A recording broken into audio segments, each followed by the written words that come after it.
Jesus tells us to forgive 70 by 7. In other words, always. Why?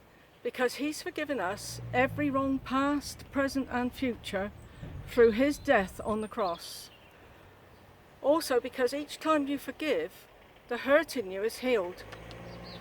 When an injustice is done against you, all sorts of emotion are damaged. Self-confidence, leaving you feeling guilty and unsure. Trust, making you angry. Worth, making you feel unloved and unwanted and betrayed. Even though the one who wronged you may never be sorry, forgive them for your own sake, to receive healing of the emotional wounds inflicted and the blessing that comes from the Father. It is important to forgive yourself also for the thoughts and feelings you harboured from having these emotions hurt. In Luke, Jesus tells us to love our enemies and bless them. When we choose to forgive wholeheartedly, God gives us the ability to love them as He loves us. I know this to be truth from an experience I had in my life.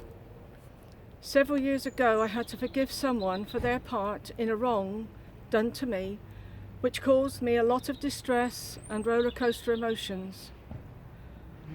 When I cried out to God, His answer was, go to that person and tell her you forgive her. It was one of the hardest things I've ever had to do. I didn't want to do it, but I knew I had to do it. God was very gracious. As I did as God asked me, He told me to tell her I loved her.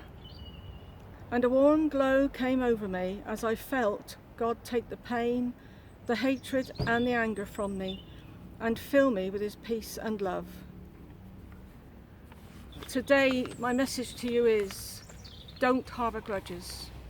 If you have the opportunity to forgive, even though you don't feel like it, just forgive, and God will do the rest. And I ask God to bless this to anyone that hears it. Amen.